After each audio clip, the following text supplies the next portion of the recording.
Hey guys, it's Mel from Life Unscripted.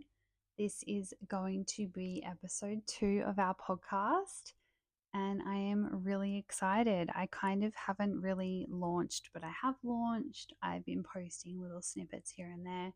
Our first official YouTube video went up. Still has no views, which is disheartening, but I haven't really advertised or promoted or mentioned it anywhere on any of my social media. But hopefully, by the time this comes out, I would have done that. So I do have a new mic. Hopefully, the audio is a lot better.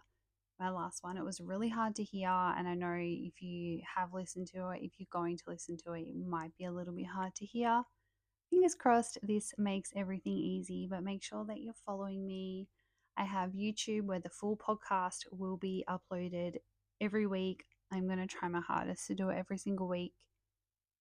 We also have TikTok and Instagram. I've got, email, Life Unscripted emails. I will leave all the information where I can. Mainly YouTube will have the most most relevant contact information anyway. But let's jump into today's episode. I really wanted to discuss being a teen mom and having my very first child at 19. I got pregnant at 19 and I had her when I was 19, and she is about to turn 16. She is about to be able to get her learner's permit here in Australia and start driving, and I'll be in the passenger seat with my child driving, which is absolutely insane. Um, but let's go back 16 years ago, over 16 years ago, I guess. I remember me and her dad had moved out. We'd been together for a while. We were actually engaged at this point, which was really exciting. I was working as a childcare assistant and he was working as a mechanic at the time. And yeah, we decided to start a family. She was very much planned. We tried for 3 months, and I just woke up one morning needing to just take a pregnancy test. There was something in me that was just like, you need to take a test. Did the test, was like, oh my God, I'm pregnant, and took the test into him. He was hardly awake. Like, this was before work. So we were like just waking up, getting ready for the day. We were, had no kids. So it was just us. And he was over the moon as well. We were so excited to start a family. Um, it was very much like your, you were limited with scans back then. So I ended up having my very first scan in hospital because I started to have gallstone attacks and I had flare ups all the time. I was 8 weeks pregnant. I was taken to the hospital, and then I was actually transferred from just like our local hospital to the big hospital here in Perth. And that's where I had my very first ultrasound. And I was put under anesthetic after that. And they basically just like blasted the gallstone to get rid of it because I was pregnant. So they couldn't really take out my gallbladder. It wasn't safe to do so. Obviously, if it was an emergency, they would have done that. And that's where I saw that I was 8 weeks pregnant and I saw her little heartbeat. Unfortunately, her dad wasn't in the room because it was like pre-op kind of thing where they just wanted to see where she was and how she was doing. And I found out that my due date was the 12th of August. And we were so excited. We had our 12-week scan. She was absolutely perfect. There were people in our lives who didn't agree with what we were doing and how we were doing it, but we were living by ourselves. We both had full-time jobs, and we just really wanted to start a family together. And I was an adult. I was 19. At 20 weeks, I had an ultrasound and found out that she was a girl. We were convinced she was a boy, and I feel like all my intuitions have been wrong. Like when I thought she was a boy, she was a girl. I think with my second daughter, I said I thought she was going to be a girl, and she was. And then with my son, I was convinced he was a girl, but he's a boy. um, and then, yeah, her pregnancy was pretty smooth. I didn't have like gestational diabetes. I didn't need any extra monitoring. I did have to go to the Women's and Children's Hospital here because I was obese. And that meant that that I had to give birth there. So we plodded along. I ended up leaving my job because it was just too stressful for my body. I was working with babies, I was really struggling lifting them, and there was no other position in the center for me to be able to switch with someone else. So we spoke about it. We spoke about finances and everything, and he was able to completely support us. So that's what we did. And I was a stay at home mum. And when her due date came and went, it was like, oh my God, I'm going to be pregnant forever.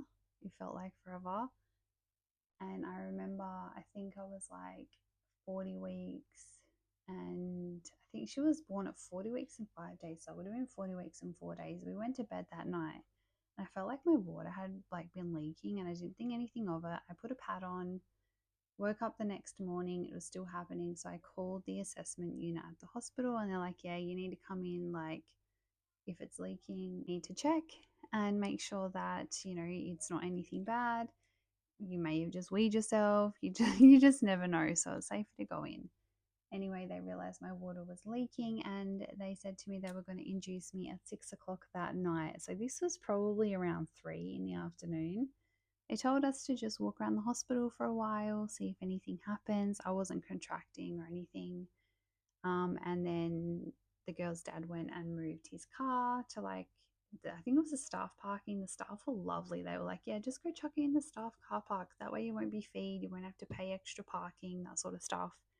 And come 6 o'clock, we went into our room and they started the induction with, getting a cannula in, and they started Pitocin, and they were checking me. I was 19. I didn't do a birthing class. We went to like some class when I was 12 weeks pregnant, and it was kind of like, do your pelvic floor exercises. This is what you should expect. This is what you should try and do. This, that, and the other. Foods to eat, things to not eat. This, just the usual. If you've had kids, you know the usual. And it was it was hard because I didn't know really what to expect. I went into it not expecting anything because I was terrified that it wasn't going to go to plan, and then I would just get really upset and down and just negative about the whole thing because I am known to be a negative Nancy. Anyway, I was progressing really slow, but if you have been induced before, you know that Pitocin contractions are absolutely insane. Like, they are so painful. And I decided at 4 centimeters, I was getting that epidural. And I'm pretty sure that even before that, I was like, yeah, I'm getting the drugs. Like, I need to get the epidural. I don't want to feel it. You can't come back from that sort of stuff. Like, it scared me. And that was probably like the most scariest thing about having a baby for the first time, was you don't know what to expect. Every birth is different. And my other two births were completely different again. So it gave me some relief. I was able to nap here and there. The girl's dad actually went and had a pretty good nap, which was good. But I wasn't progressing the way that I was supposed to be, or how fast they wanted me to be progressing. And because my waters had been broken for over 24 hours at this point, we were kind of in like a rush. So this was a Sunday night. And then we went through the night, and I can't remember the exact time. It was 16 years ago, guys. So remember that.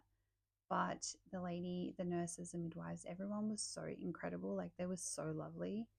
I remember having a conversation, and they were just like, you've had the epidural, it may slow things down. They checked me, and it was still like only 4 centimeters. And they gave me, I think, like 2 hours and said, if you're not dilated anymore, or if you're not dilating enough, we're going to have to like prep for a C-section. And my heart and everything goes out to those that have had a C-section. My sister's had three, and to see what she's gone through, the recovery and everything, it was my biggest fear.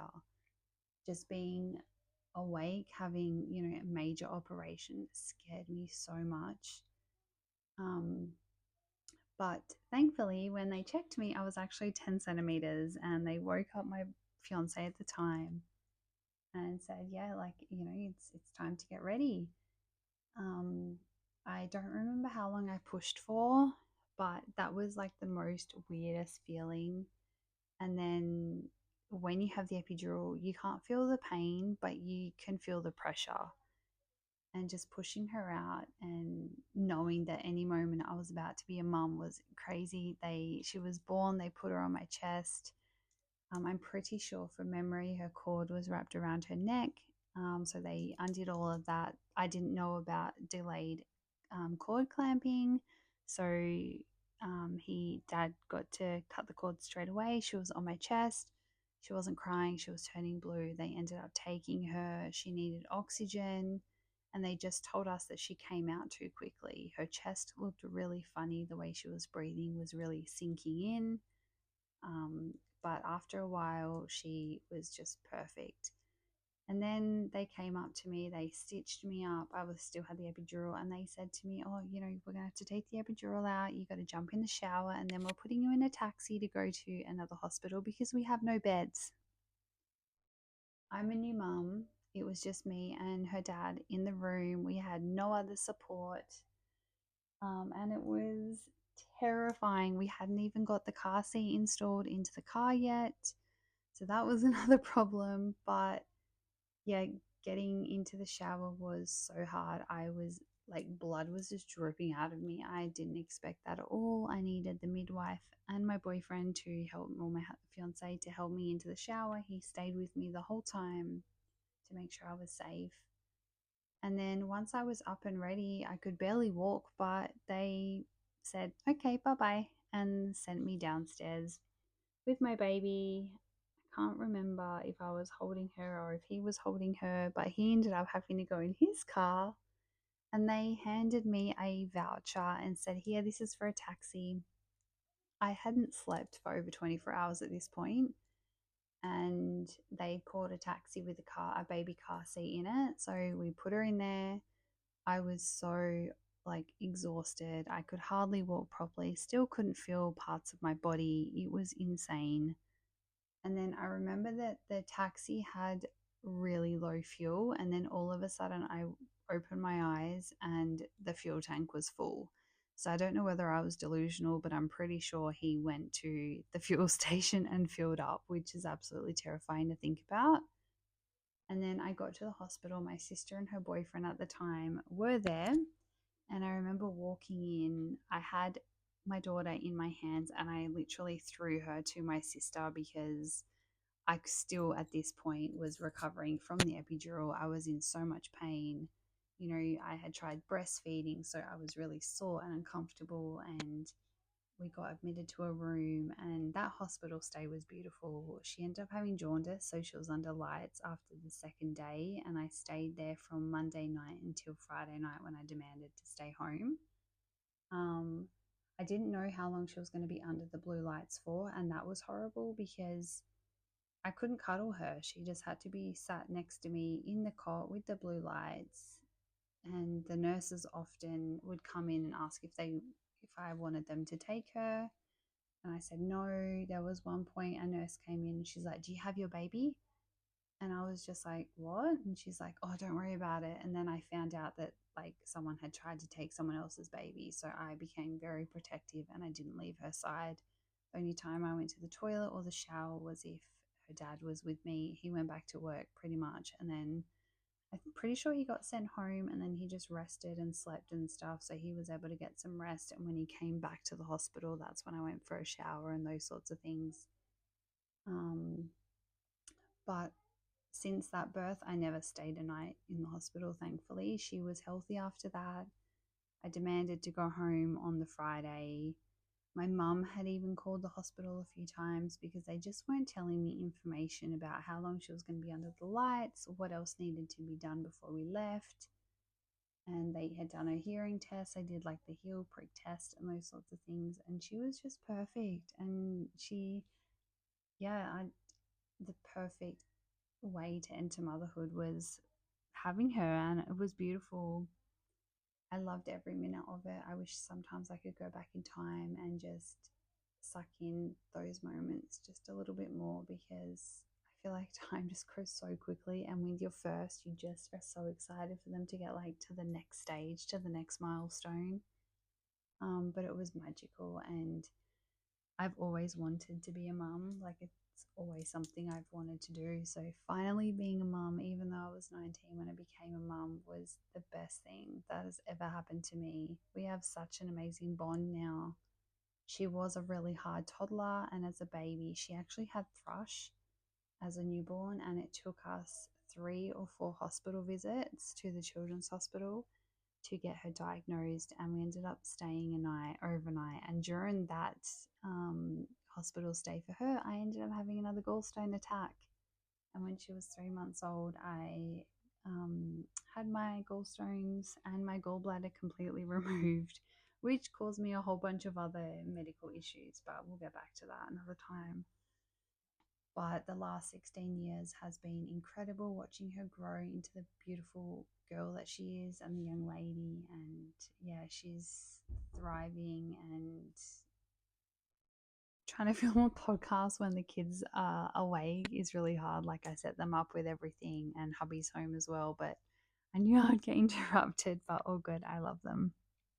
I can't remember where I was up to now, but yeah, just being a mom. And I can't believe that 16 years ago, today is the 11th of August. So, actually, no, today is the 9th of August. So in 3 days, it would have been her due date, but I would have been heavily pregnant, completely over it, just wanting to meet my baby.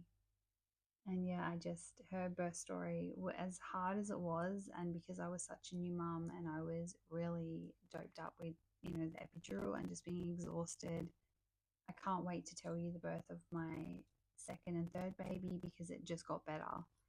Um, and I think because I was so young, I wasn't taken seriously, especially when I went to the second hospital. The night nurses were beautiful, but I tried breastfeeding and I just couldn't get the hang of it no matter how much help I got. And the nurses were like, oh, here, just take a bottle. We've got formula here. This is just what you need to do. And it's like, because I was 19, they didn't care. Or that's how it felt and came across. So, anybody who has been a teen mum or is a teen mum or is about to be a teen mum, my heart goes out to you because it really is hard, especially when you have a team of medical people that just think that you're too young and don't trust that you can look after your own child, because it makes you second guess yourself and makes you question so much. But yeah, I think I'm going to end the podcast here. I just wanted to be a quick one. I just wanted to tell my birth story. I will tell the other two as well. If you have any questions, any sort of stories you might want to hear, I really want to include you guys in the podcast, even if it's like a Tuesday or a Monday, Wednesday, any sort of day during the week, just to have you guys on, to have questions that I answer. I might put like a little question box on Instagram every now and then for me to go through and answer the questions, because I think it's interesting and I really love listening to podcasts, and they can be so interesting to just that little bit more of an insight, especially if you already follow people on social media. I just feel like, especially when they have like more of a personal podcast, you can just find out more about them and get to know them more. And eventually, it would be really cool to have some cool people on the pod, but I'm just doing it myself. I don't have help. Hubby will help when I need it, but he's not a part of it. I will have him on for his disability and to discuss those sorts of things, because we are super keen to raise some awareness. And because we are active on TikTok, I know a lot of people are aware of it and may not know about it. They might have questions because we do have a son together. Um, and how that works and if he's got the condition and those sorts of things. But for now, I'm just going to leave you with that, and I hope that wasn't too boring. I hope you found it interesting. But yeah, don't forget to follow me on my other socials. I hope to hear from you guys on my socials. I would love to have some communication and interactions, and let me know what you think, because yeah, it would just mean the absolute world to me, and I can't thank you enough if you have listened all the way to the end. I appreciate you, and I can't wait to release podcast number 3. Hopefully, there won't be so long in between my podcast. but we'll get there. Mum life has been hard at the moment, lots to update on, lots to say, but I wanted to just talk about my daughter's birth story because she is turning 16 so soon, which, yeah, it's just mind blowing. Yeah, the more I think about it, the more I'm just mind blown, and it makes me just want to tear up. Makes me just want to tear up. But yeah, thanks for listening, guys, and I will talk to you again soon.